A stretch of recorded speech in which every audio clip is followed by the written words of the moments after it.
Donc je pense que l'Europe va exploser. Je pense qu'elle explosera et le premier pays qui la fera exploser, ça sera l'Allemagne. Parce que lorsque ce rapprochement, qui me paraît inévitable entre Russes et Américains va se faire, les principaux Européens, ceux qui ont du bon sens, ils diront « Mais pourquoi Allemands. moi je vais continuer à leur faire la guerre alors que les Américains, ils font du business ?»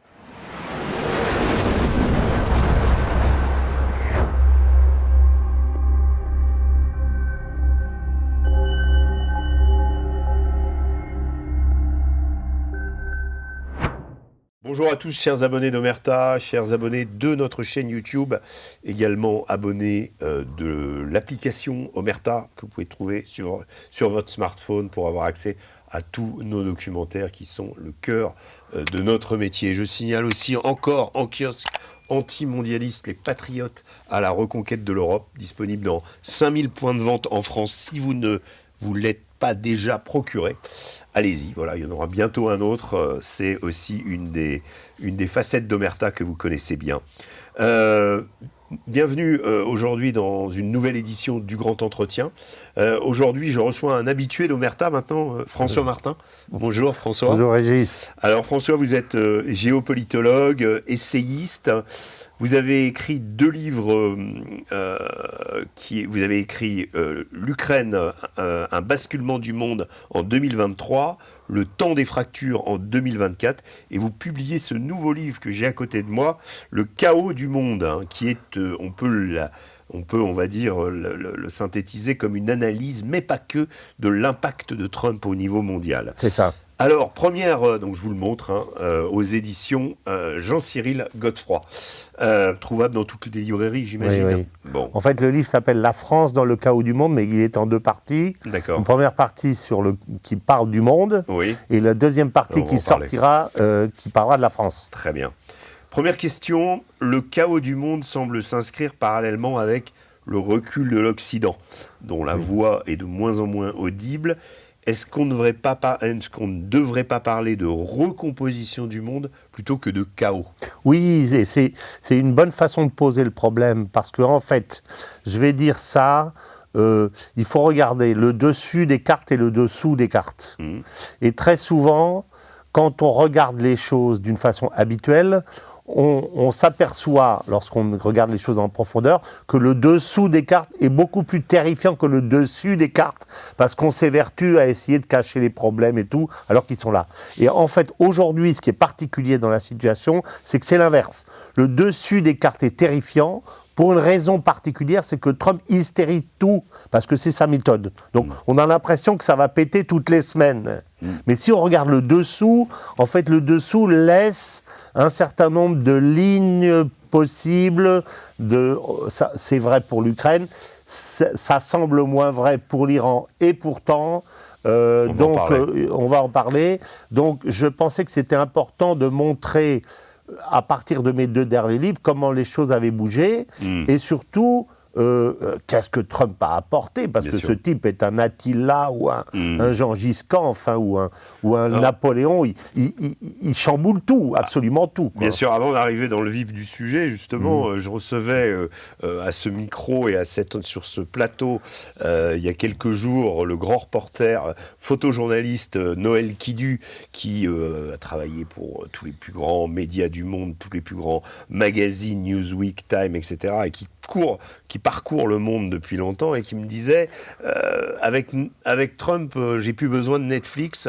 Tous les jours, j'ai un épisode. Voilà. J'allume mon smartphone et j'ai un nouvel épisode avec Trump. Oui, d'autant que Trump est avant tout un communicant, c'est évidemment un politique, mais c'est d'abord un communicant, et c'est un organisateur je dirais, de séries télévisées et de catch. Oui. Donc, il excelle dans le fait de monter des spectacles. Ouais. Des spectacles qui se terminent par « You are fired » ou bien... C'est sa spécialité, ou le catch, où le type te tombe dessus et te met un grand coup, évidemment, c'est bidon, mais il sait très vers ça. Ouais. Et je pense que, comme c'est un type extraordinairement pragmatique en même temps, il a une idée, c'est de réussir ses midterms, parce que s'il le fait, il sera le seul qui l'aura fait avec Reagan. Et ça conditionnera les 2 années qui viennent derrière. S'il est invisibilisé, enfin il ne sera jamais invisibilisé, mais s'il est impuissant sur les 2 ans, il risque très gros parce qu'à ce moment-là, il aura la réponse brutale de tous ses ennemis qu'il a tous essayé de faire tomber en même temps. Il a même avoué qu'il allait peut-être être impeached. C'est pour ça, il l'a dit aussi pour surmotiver. Mais par contre, s'il réussit, donc ça veut dire quoi? Ça veut dire que d'ici là, c'est exactement ce que vous disiez, il doit monter une série télévisée. Alors, une semaine, c'est Maduro. Après, il va essayer de faire tomber le régime de Cuba. On va peut-être en parler. Après, il va faire semblant de taper sur l'Iran. Il paraît qu'il a même demandé aux Iraniens s'ils étaient d'accord pour qu'ils tapent sur des entrepôts vides. Et eux tapent sur des entrepôts vides au Qatar, histoire de faire... Alors, il va nous occuper comme ça jusqu'au mois de novembre, quoi. À mon avis, c'est ça. On est exactement dans la série télévisée. Alors revenons un petit peu sur le chaos du monde. Le sociologue marxiste italien Antonio Gramsci a prononcé cette phrase célèbre « Le vieux monde se meurt, le nouveau n'est pas encore né et dans le clair-obscur surgissent des monstres. » Voilà. Sommes-nous exactement dans ce clair-obscur et qui sont les monstres? Voilà. Alors, on est exactement dans ce clair-obscur, mais les monstres ne surgissent pas encore. Parce que quelque part, je dirais que cette espèce de processus n'est pas maîtrisé, mais il est quelque part, il est discuté, il est arrangé. On le voit bien en ce qui concerne l'Ukraine. Pour moi, il y a vraiment 2 négociations parallèles. Il y a une négociation qui est celle sur ce que j'appelle les bâtons, où les Européens ne sont pas là, mais en même temps, les Européens jouent un jeu, à mon avis, très moche, parce qu'ils ont donné de l'argent à Zelensky, non pas pour aller faire la guerre à l'Ukraine, aller faire la guerre à la Russie, mais surtout pour faire en sorte que Trump ne puisse pas faire la paix et essayer de l'embourber, de le faire perdre. Donc, c'est une énorme peau de banane à 90 milliards de dollars.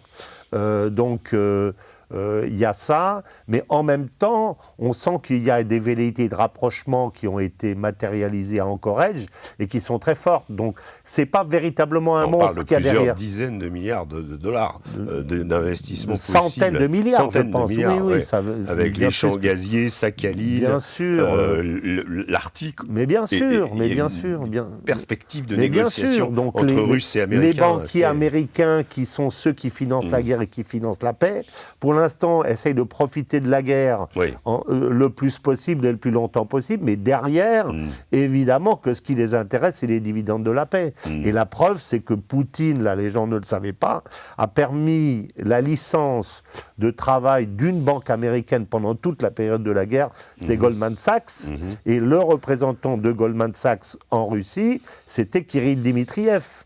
Donc, la route le des monsieur USA de l'équipe Poutine. Le chemin des carottes n'a jamais été fermé, quoi, c'est ça. Donc, est-ce que c'est des monstres? Parce qu'il s'agit beaucoup de business, on dit que Witkoff lui-même aurait des intérêts personnels, donc le négociateur américain, dans les futures perspectives. C'est certain, parce que Trump a une vision très régalienne de son pouvoir, et évidemment, tous ceux qui sont ces sbires ou ces affidés sont présents à la curée ou à la distribution des...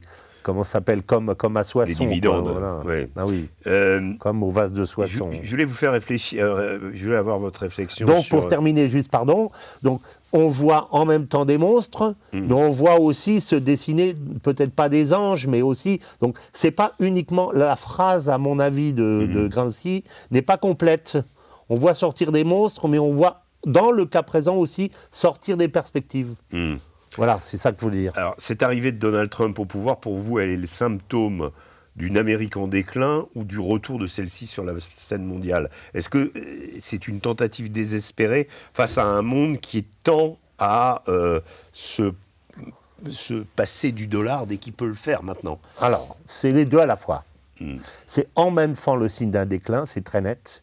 Et j'en veux pour preuve le livre de Sylvain Ferreira sur le déclin de la puissance militaire américaine, qui est à mon avis une démonstration magistrale du fait que les Américains sont dans la panade sur le plan militaire pendant au moins 10 ans. Et on ne peut pas avoir un destin, se rêver d'un destin général si on n'a pas d'armée. Et en même temps, Enfin là, ils en ont quand même une armée. Regardez l'Armada qu'il y a devant l'Iran en ce moment. Oui, mais deux porte-avions nucléaires. Oui, ils sont pas capables d'aller taper les Russes. Ils iront pas taper les Chinois. Ils sont capables. Qu'ils ont perdu la bataille de l'armement, très honnêtement. C'est ce que dit Sylvain, en tout cas. Oui, mais moi, je les vois pas aller prendre un conflit majeur en direct. Même s'ils étaient 6 sur 2, ils auraient déjà cassé la figure aux Russes depuis 3 ans, parce que les anti-russes sont quand même puissants dans l'arrière-cour américaine. Or, c'est pas le cas. Donc, sur le plan, ils ont même pas l'hypersonique. Ils n'ont pas l'hypersonique. Ça, c'est pas possible. Sur le plan de la guerre électronique, c'est pas les meilleurs. Sur le plan des patriotes, ils font 550 patriotes par an pour le monde entier, pour eux, pour les Ukrainiens, ils en ont pas assez. Pour Israël, ils en ont pas assez. Enfin, ils ont un système qui... Alors comment est-ce possible quand ce pays, les États-Unis, dégage tous les ans un budget de sa défense qui équivaut les 1000 milliards de dollars aujourd'hui, ce qui est l'équivalent des 26 pays qui suivent. Comment est-ce possible qu'une telle puissance militaire, finalement, aujourd'hui, ils ont fait des mauvais choix ? Ils ont fait les mauvais choix, et puis surtout quand les budgets deviennent nettement gigantesques, c'est la coule qui est gigantesque. Donc je pense qu'il y a des retards ahurissants. D'ailleurs, Trump a fait passer un décret, je crois, comme quoi il exigeait les livraisons en temps et en heure. Il y a des trucs qui ne marchent pas et qu'on est obligé de refaire, et on dépense des millions et des dizaines et des centaines de millions pour essayer d'améliorer ci ou ça. Il y a le fait que leurs terres rares, ils les achètent à leur principal ennemi. Alors ça, c'est une faute... C'est une faute stratégique qui est majeure, ça. Ça tombe bien, c'est ma question suivante. Groenland, Venezuela, Cuba, les États-Unis affirment leur volonté de conquête ou de contrôle, on va dire. Derrière les déclarations, en fait, on sent que les enjeux gaziers, pétroliers sont énormes, ceux des matières premières et autres terres rares aussi. Est-ce que Trump a des chances de gagner cette guerre économique contre la Russie, mais aussi contre la Chine ? Oui, je le pense.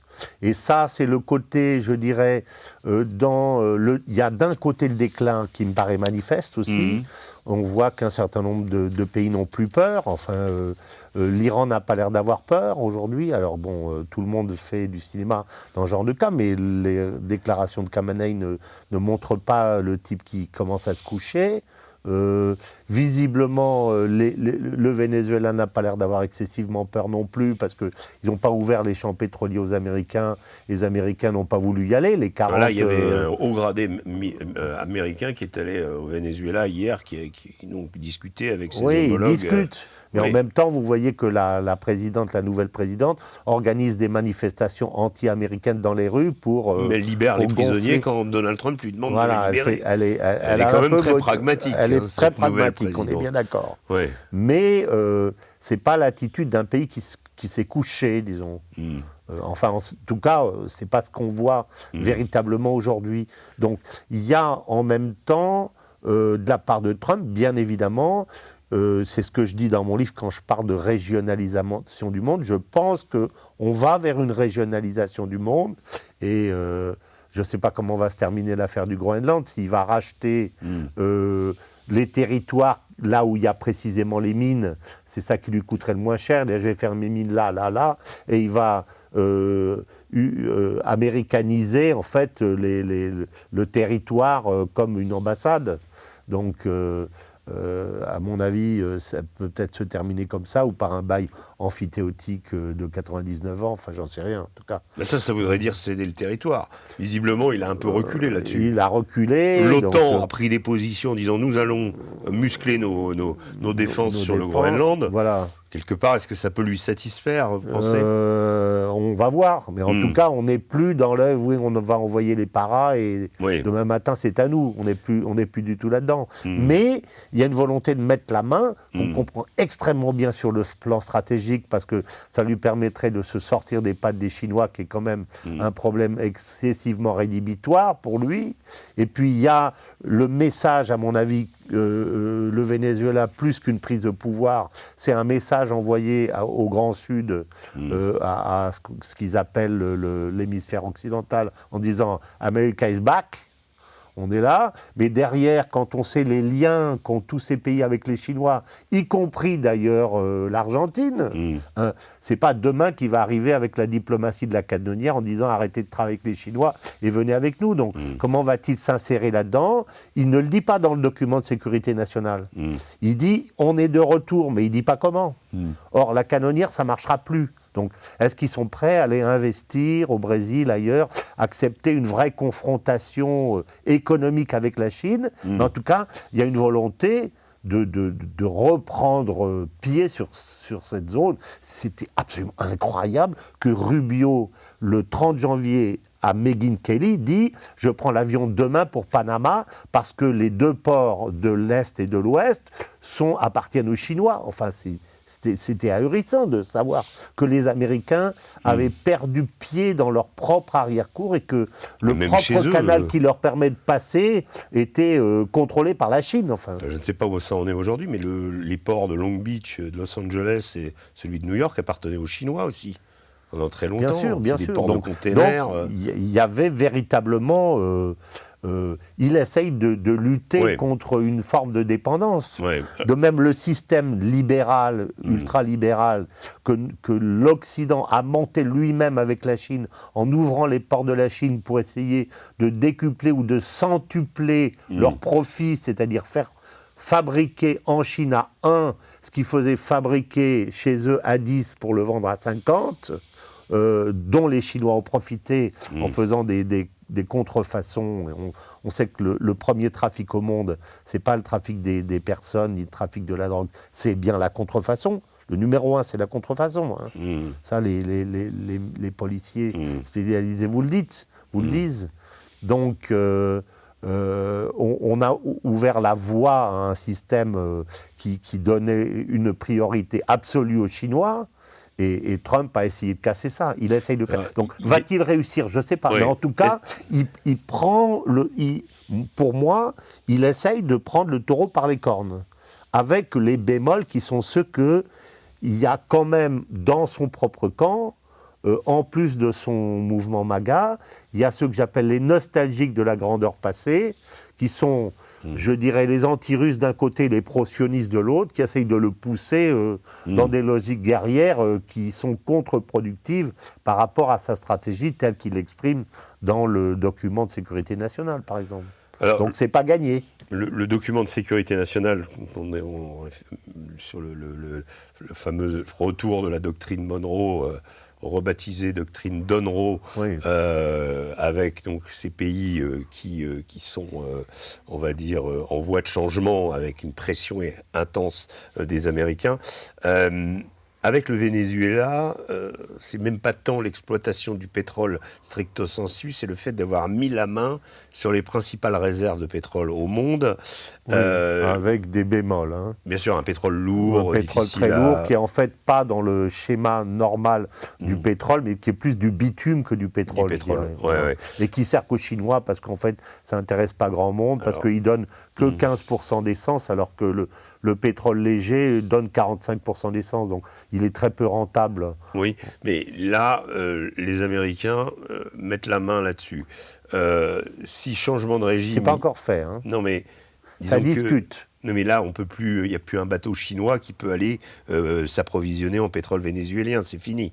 Ils font la chasse à la fameuse flotte fantôme. Ils vont même jusqu'à appréhender des pétroliers au milieu de l'océan Indien au prétexte de la sécurité nationale. C'est quand même assez. Je ne sais pas où la sécurité nationale américaine est menacée dans l'océan Indien. Bref, ils ont. Pour l'instant, tu remarqueras que les Chinois ne bougent pas, ils attendent. Oui. Et comme c'est des gens qui voient sur le long terme, je pense qu'ils spéculent sur le fait qu'en faisant ça, les États-Unis se dénaturent progressivement et perdent leur image et leur... Parce que le chef, dans la mentalité du Sud, que j'ai bien connu dans mes 40 ans de vie, c'est celui qui est le sage en même temps. Et là... Le chef n'est pas sage. ces méthodes, je pense que pour l'instant, ils attendent de voir comment ils vont faire, mais c'est des méthodes de pirates, c'est clair. Même si Trump essaye effectivement d'inverser, c'est mieux déjà que l'impuissance, mais c'est quand même des méthodes de pirates, donc c'est clair. Justement, est-ce que la pression maximale actuellement exercée par les États-Unis sur l'Iran ne sont-ils pas aussi avec plusieurs risques, contrôler l'Iran, c'est plus contrôler 10% du pétrole chinois, c'est contrôler 80% du pétrole chinois. Faire tomber le régime, c'est plus compliqué que ça en a l'air. Et ça veut dire quoi ? Les frappes aériennes, bon, à moins que les principaux dirigeants soient éliminés et qu'une insurrection, enfin bref, c'est un contexte extrêmement explosif et surtout le déclenchement d'une guerre, dans le détroit d'Ormuz en particulier, risque de faire remonter les prix du pétrole, ce qui n'est pas le but de Donald Trump. Donc est-ce qu'il n'y a pas aussi là-dessus une volonté de sa part justement de jouer la carte pétrolière, la carte des énergies, alors qu'il sait qu'il a perdu la partie sur la question des terres rares des Chinois. Et qu'aujourd'hui, quand Elon Musk veut mettre ses 10 kilos de cobalt dans chacune de ses Tesla, il est quand même obligé de s'adresser à Pékin. Bien sûr, bien sûr. Oui, c'est tout à fait d'accord. Mais en même temps, c'est un jeu excessivement dangereux pour Trump. Moi, j'ai toujours pensé qu'il va faire des rodomontades là, mais qu'il n'ira pas. Il ne frappera pas l'Iran, vous pensez ? Pour plusieurs raisons. Ou alors des hangars La première vides. raison, c'est que les Iraniens, extrêmement intelligemment, comme toujours, comme ce qu'ils font, ont dit depuis le début qu'il y aurait des conséquences sur toute la région, et pas simplement sur les Américains. Donc ils se réservaient de taper sur le Qatar, de taper sur l'Arabie Saoudite, etc., alors même qu'ils sont réconciliés avec l'Arabie Saoudite par le biais des Chinois. Mais le fait de dire on tapera sur l'Arabie Saoudite, ils l'ont pas dit comme ça, ils ont dit la guerre sera régionale. C'est Khamenei qui l'a dit. Voilà, ça veut dire ça. Ouais. On se réserve de taper dans l'Arabie Saoudite. Ça donne un argument aux Saoudiens pour dire surtout ne les touchez pas, parce que si vous les touchez, nous on est en plein de notre programme Vision 2030, plus Dubaï où j'ai été plein de fois, Abu Dhabi, Qatar, ces pays-là que je connais, il n'y a plus personne qui mettra un copec dans cette région si on se met à bombarder. Donc ils savent très bien que toute la région sur laquelle Trump compte et qu'il développe dans le document de sécurité nationale, où il dit deux choses extrêmement importantes. Il dit la région pour nous n'est plus stratégique. Il le dit, parce qu'on n'a plus besoin de pétrole.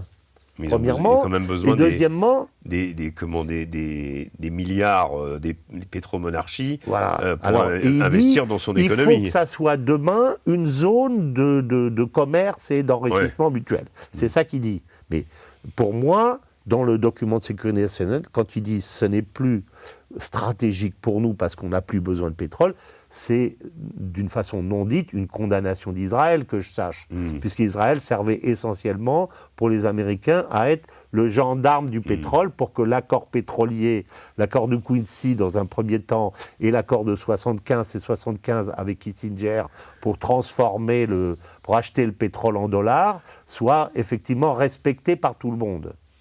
C'était ça.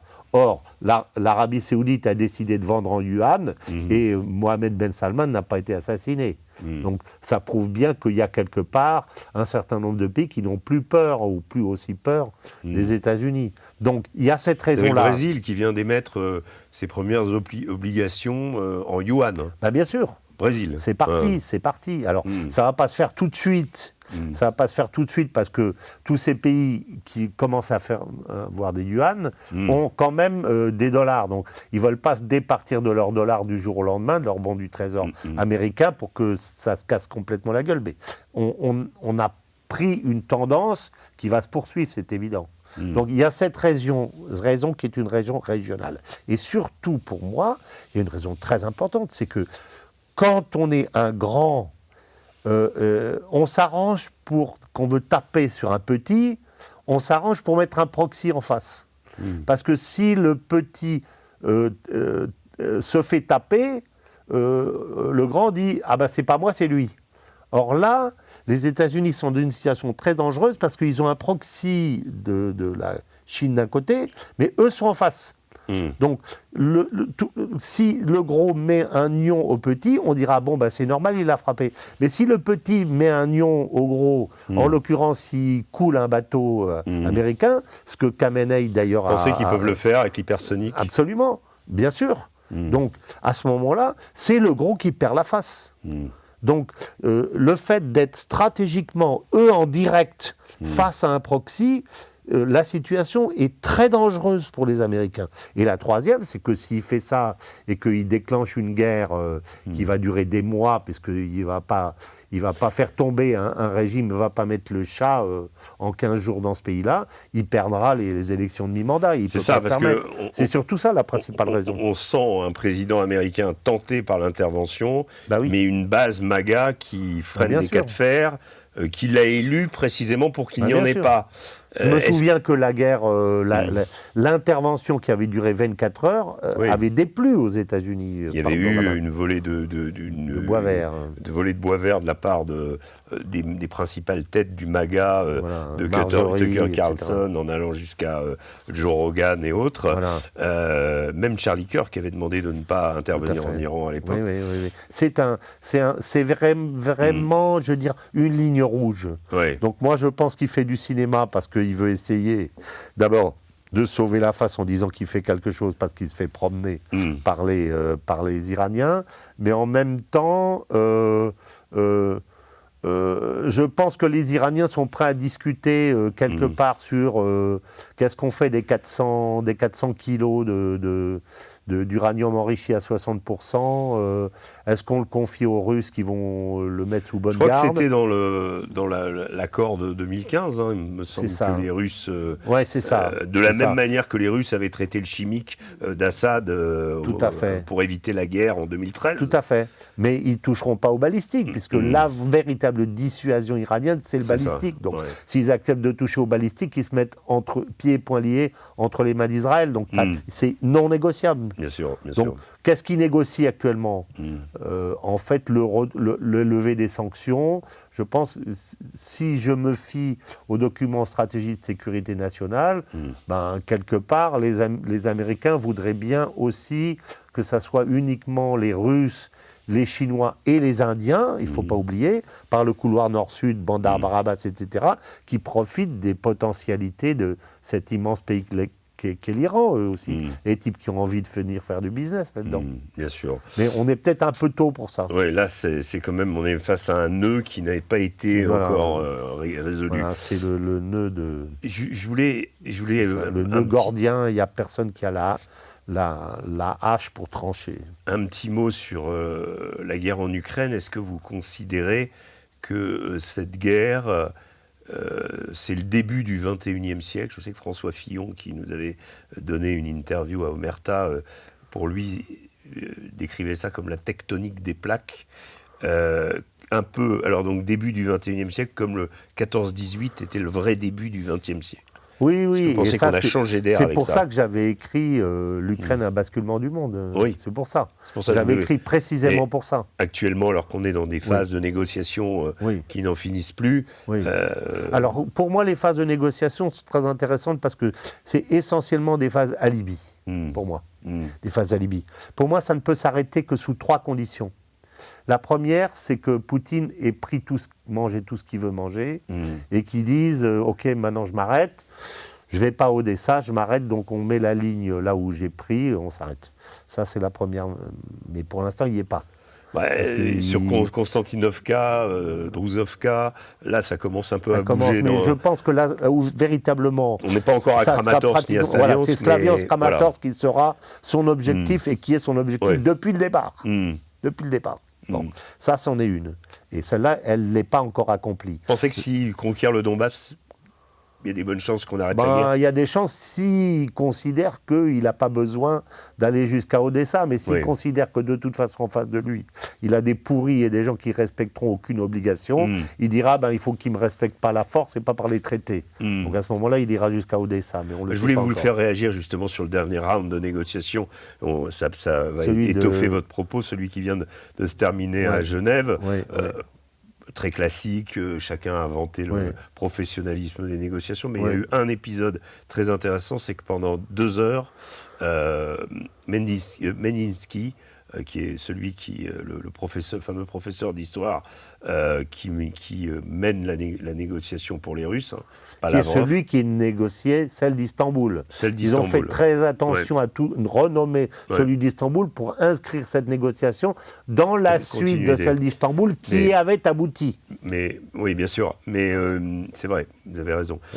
Qui a été saboté par Boris Johnson. Voilà. Ils se sont réunis dans une pièce avec... Rostem Umarov et un nouveau, le représentant dont j'ai oublié le nom de Zelensky au Parlement, donc à la Rada. Il y avait un Russe et 2 Ukrainiens, et pour la première fois, pas du tout d'Américains ni d'Européens. Pendant 2 heures, ils se sont parlé. Est-ce que vous estimez que c'est un signe? Alors, je vais dire un truc. Je vous parle de ça d'hier. C'est comme le mûrissement des bananes. Pour mûrir des bananes, on met les bananes dans un mûrissoir, on met du gaz, on met de l'éthylène, et puis on laisse les bananes. Au départ, elles sont vertes, et c'est de l'amidon, et elles ne sont pas comestibles. Et 6 jours après, ou 8 jours après, elles sont jaunes, dedans c'est du sucre, et elles sont très bonnes. Donc, pendant le mûrissement, c'est pas bon. En même temps, c'est pas vert, mais c'est pas jaune. Et on est entre les deux. Alors, c'est en même temps, quelque part, aujourd'hui, une négociation alibi. Pourquoi? Parce qu'on vient de redonner à Zelensky 90 milliards. Donc, il faut qu'il les touche. Parce qu'il y a toute la camarilla qui est autour de lui en lui disant si tu veux rester en vie, il faut qu'on croûte. Donc s'il a 90 milliards à récupérer, il ne va certainement pas accepter une solution maintenant où on ne lui donne plus l'argent. Et puis, sinon, il se fera assassiner ou il se fera déboulonner. Donc on vient de faire aux Russes et aux Américains une véritable saloperie en donnant 90 milliards à Zelensky. Donc, quand il n'aura plus de pépettes, à ce moment-là, sans doute les gens qui sont autour de lui se diront, bon, est-ce qu'on peut faire du business avec les nouveaux maîtres? Mais aujourd'hui, ce n'est pas le cas. Et donc, lui, il ne peut pas. Et Trump considère encore aujourd'hui, parce que ces anti-russes qui lui disent qu'il ne peut pas aujourd'hui prendre la responsabilité de dire « j'arrête la guerre de moi-même ». Il préfère que ça soit Zelensky qui aille à Canossa. Donc c'est pour ça qu'il n'arrête pas la couverture satellitaire, parce qu'il se pose aujourd'hui comme le monsieur Bonzoffice qui dit « je vais vous empêcher, c'est terrible, tous ces morts », alors que c'est lui qui est l'ordonnateur de la guerre du côté occidental. Donc il y a 3 conditions, et aucune de ces conditions pour l'instant... Il essaye d'attribuer, il ne veut absolument pas de l'héritage de cette guerre. Il ne veut pas l'héritage, mais il n'arrête pas. Pourquoi il n'arrête pas la couverture satellite? C'est fini. Elon Musk a quand même arrêté Starlink, qui embête les Russes dans leur projection de missiles. Ils n'ont pas arrêté Starlink, ils ont arrêté Starlink sur un certain nombre de points. Ça a des effets sur le champ de bataille, apparemment. Les Ukrainiens ont pu recommencer quelques contre-offensives. Oui, mais les Ukrainiens bénéficient quand même de Starlink dans un certain nombre d'autres points. Mais les Russes ne l'ont plus. Voilà. Oui, c'est vrai. Donc, mais ils pourraient arrêter Starlink une fois pour toutes. Pour tout le monde. Pour tout le monde. À ce moment-là, la guerre s'arrête. Oui. Parce que c'est ça qui soutient les Ukrainiens en priorité. Ouais. Donc je dirais que aussi bien Zelensky fait du cinéma parce que il dit attends, donne-moi l'argent par derrière, donc il fait semblant de négocier. Les Européens, eux, ils sont dehors. Les Américains font semblant de dire c'est les messieurs bons offices parce que pour l'instant, Trump considère qu'il n'a pas suffisamment le feu aux fesses, ou alors il attend le début de l'automne pour dire ça y est, j'arrête, pour dire je suis le grand homme, je fais la paix, pour gagner ses midterms, pour faire un coup de pub extraordinaire, ce qu'il ne faut pas exclure non plus. D'ailleurs, il l'a préparé d'une certaine façon en disant je veux qu'en juillet ça soit fini. Et Poutine, à mon avis, fait du cinéma Trump aussi. met la pression sur Zelensky là, en ce moment. Oui, très fortement. Hein. Mais ça, c'est logique, parce qu'il veut que ça soit Zelensky qui aille au carton. De façon à ce que lui soit blanc vis-à-vis de ses anti-russes pour dire, vous voyez, c'est lui, c'est pas moi. Moi, je suis le monsieur bon office. Et puis, d'autre part, je pense que Poutine fait aussi semblant d'aller à la négo, parce qu'il ne veut pas que Trump perde la face en apparaissant comme un perdant total dans la guerre. Donc il a besoin de faire en sorte que Trump puisse habiller sa défaite avec quelque chose. C'est Poutine qui tire les ficelles. Ah bah c'est clair, tout à fait. C'est Poutine qui claire les ficelles à 100%. Donc Ça ne veut pas dire que ce qui se fait est inutile, parce que c'est encore une fois, le mûrissement des bananes, ça mûrit pendant ce temps. Mais à mon avis, les choses ne sont pas encore mûres parce que les conditions en question, ni de la part de Trump, ni de la part de Poutine, ni de la part de Zelensky, ne sont réunies pour qu'aucun des trois ne dise « bon, maintenant c'est fini ». Voilà. Vous voyez quand même une fin de la guerre cette année ? Cette année, je ne sais pas, mais pour moi, on s'achemine vers la fin de la guerre parce que les forces centripètes russo-américaines sont gigantesques pour moi. Sont gigantesques. Il y a trop d'argent à se faire. Donc, on va arriver au bout, forcément. Oui, bien sûr. C'est ça qui me... Et même, ça arrange même les Chinois, quelque part, je dirais. Ça arrange même les Chinois. Parce que les Chinois ne veulent pas, si jamais, parce que tout ça, ce qu'on dit, c'est putatif, c'est une possibilité, mais il se peut qu'à un moment donné, même si j'y crois pas trop, il y ait quelque chose qui fasse, par exemple, une guerre Iran-États-Unis, si jamais ça sort, ça bloque aussi le processus ukrainien. Parce que les Russes n'accepteront pas, s'ils sont frappés indirectement à travers l'Iran, qui est tellement important pour eux, ils rompront les négociations sur l'Ukraine. Enfin, je le pense. C'est le message de Sergueï Lavrov hier, allant dans ce sens. Voilà, c'est ça. Voilà. Donc, je pense qu'on a quand même des risques énormes, je dirais. On a quand même des risques énormes, mais les potentiels existent. Donc sur l'Iran, vous voyez plus des frappes limitées façon échange de dialogue des missiles, quoi. C'est-à-dire on vous autorise une riposte et nous on agit, on vous autorise une riposte. Il semble que c'est ce que Trump, enfin ce que disent les Iraniens, c'est que les Américains leur ont proposé ça et eux ont refusé. En disant non. Si c'est la guerre, c'est la guerre. On ne fait pas de la fausse guerre pour les caméras. Donc, quelque part, les Iraniens vont être flexibles sur le nucléaire, alors ? Je pense qu'ils peuvent être flexibles sur le nucléaire. Je ne sais pas s'ils ont raison, parce que je pense que tant qu'ils n'auront pas véritablement le nucléaire militaire, ils ne seront pas respectés. Mais est-ce qu'ils sont prêts à avoir une trajectoire à la coréenne et à bouffer à bouffer des cailloux pendant des années et à être isolés, etc. Sauf qu'ils ne sont pas isolés parce qu'ils ont quand même les Russes et les Chinois derrière. Non, mais ils ont les Russes, dernières manifestations, c'était la révolte des ventres vides. Et face à ça, Lénine disait on ne fait pas la révolution quand les gens ne crèvent pas de faim. Et là, c'est le cas. Donc, est-ce que vraiment les gens crevaient de faim partout ? J'en sais rien. La base... C'est le marché, c'est le Markzen. La dévaluation du rial iranien, d'ailleurs orchestrée par la Banque centrale américaine, avec l'aveu du même, en disant que ça a été préparé, on a préparé la dévaluation de la monnaie de l'extérieur. On est bien d'accord, d'accord. Mais d'un autre côté, je pense que les Russes et les Chinois, et surtout les Chinois, sont sans doute capables de leur faire des prêts, de leur donner un coup de main. Ils n'ont pas envie que l'Iran tombe. La situation du Venezuela et de l'Iran n'est pas la même du tout. Bien sûr, moi, je pensais que les Russes et les Chinois, disposant avec le Venezuela d'une base face aux États-Unis directement extraordinairement stratégique, allaient vraiment défendre ce pays bec et ongle. Mais la réponse de Poutine, ça a été « nous ne pouvons pas défendre des gens qui ne veulent pas se défendre eux-mêmes ». Ce qui me confirme dans l'idée que Maduro a été vendu par la camarilla qui est autour de lui pour se débarrasser de lui et pour resserrer le pouvoir autour des chavistes.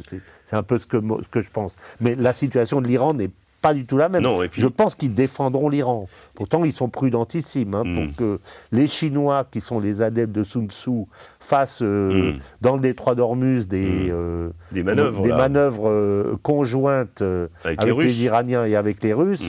Ça veut dire que tout le monde montre les muscles. Donc ça peut... Je dis que je pense que ce n'est pas l'intérêt du tout de Trump que ça pète. Et je pense que s'il y va, il ferait une erreur absolument magistrale et il coule tout son projet. Donc je pense que malgré tout, il ne le fera pas. Mais on ne peut pas exclure que ça se produise, effectivement. Dernière question, François Martin. Quid de l'Europe dans tout ça Est-ce que l'Europe, en tant qu'Union européenne, vit ces dernières heures par rapport Je pense en particulier au message que j'entends encore hier de Ursula von der Leyen ou de Kaja Kallas. On a l'impression qu'il y a une déconnexion totale.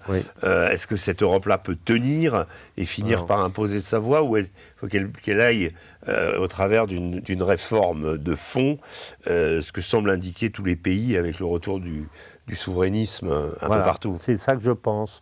Je pense qu'on va vers la mort de cette Europe.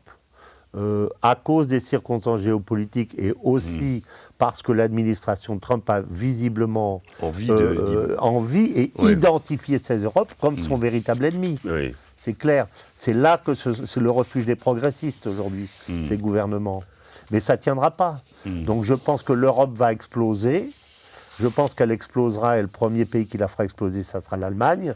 Parce que lorsque ce rapprochement, qui me paraît inévitable entre Russes et Américains va se faire, les principaux Européens, ceux qui ont du bon sens, ils diront « Mais pourquoi Allemands. Moi je vais continuer à leur faire la guerre alors que les Américains, ils font du business ?» Non mais on n'est pas bien. Dans ce business des Américains, il y a la reconnexion de Nord Stream. C'est évident. Donc qui en bénéficiera ça va être l'Allemagne. Bien sûr, donc l'Allemagne va partir, il n'y a aucun doute. Et nous, on restera comme le capitaine du Titanic droit dans nos bottes pendant que ça coule. L'Espagne qui est pragmatique s'en ira. Les Polonais et les Baltes qui sont des pragmatiques aussi, qui jouent du FIFO et de la flûte en disant les Russes sont méchants parce qu'ils sont de l'autre côté de la frontière. Le jour où ils ne seront pas suivis par les Américains derrière, qui les soutiendront plus, ils seront les premiers à aller voir les Russes parce qu'ils les connaissent par cœur. Donc ils iront, donc nous, on va se retrouver tout seul. Mais je veux dire, l'Europe n'existera plus. Alors, moi, je suis persuadé de ça. C'est pour ça, d'ailleurs, qu'ils accélèrent l'agenda, parce que c'est un peu, le mur est en vue, accélérons. C'est un peu ça qu'ils sont en train de faire. Mais pour moi, ils sont foutus, je le pense. Mais derrière, est-ce que ça sera vraiment, chacun va partir dans son coin? Est-ce qu'on arrivera à reconstituer une Europe confédérale, en sacrifiant le Parlement, la Commission, enfin, tous ces trucs qui nous emmènent par le fond, qui ne servent à rien. Quelle autre construction ça, c'est un peu trop tôt. En tout cas, je pense qu'un moment souverainiste est en vue, ça ne me fait aucun doute. Ouais, et avec aussi cette résurgence de l'Allemagne qui parfois inquiète, les budgets militaires qui explosent, l'Allemagne, le Bundestag, l'autre jour, qui vote une somme de près de 50 milliards d'euros, c'est-à-dire l'équivalent du budget militaire de la France de réarmement, avec, on sent aussi une ambition qui pourrait être de suppléer à l'OTAN si l'organisation devait voir sa fin. On est dans le grand retour de l'Allemagne quand même. Oui, avec une confrontation avec la France qui est attendue. Dans ce contexte, si ce contexte d'explosion se fait, on sera exactement... européen qui ne s'est jamais fait, qui ne se fera pas, qui ne se fera jamais, sur la ligne bien à tous sûr. les niveaux. Et surtout, je dirais que l'Allemagne et la France sont opposées. Parce qu'aujourd'hui, si on regarde, l'Allemagne est en train, et je pense qu'elle ne peut pas le supporter longtemps, d'être ruinée par sa dépendance à l'Amérique. Quand elle dépendait des Russes, elle était prospère, et maintenant qu'elle dépend des Américains, elle est en train de se ruiner. Le patronat allemand ne permettra pas. Donc, elle va se redresser. Mais je dirais, si on regarde la question de l'essence et de l'existence, l'existence, c'est les moyens, la force politique, etc. L'essence, c'est l'aura, c'est l'image, c'est la grandeur, c'est le passé, c'est ça. La France garde, à mon avis, malgré les péripéties de la Macronie et des prédécesseurs, une image essentielle magnifique, essentiellement à cause de De Gaulle. Je pense que si un vrai dirigeant reprend la tête de la France, il peut aller partout dans le monde entier en disant De Gaulle est de retour et il est reçu partout. Oui. Donc notre essence est bonne et notre existence est en lambeaux, je dirais. Et si on regarde l'Allemagne, c'est l'inverse. Son essence est en lambeaux parce que personne n'a oublié la Deuxième Guerre mondiale. Par contre, son existence est potentiellement bonne, sinon très bonne, dès qu'elle reprend. Donc il va y avoir une confrontation. Et l'Allemagne cherchera à se débarrasser de la France. Elle ne le pourra pas. Que fera la France là-dedans À elle de retrouver les instruments de sa puissance. C'est pas très difficile. tous les dirigeants ont fait pareil. La première chose, on met la main sur l'énergie. Il faut avoir l'énergie la moins chère du monde et la plus abondante au monde. Bon, et ça, nous, on peut le faire. Bon, une fois qu'on a l'énergie, on a l'industrie. Une fois qu'on a l'industrie, on a le commerce. Il nous faut la formation.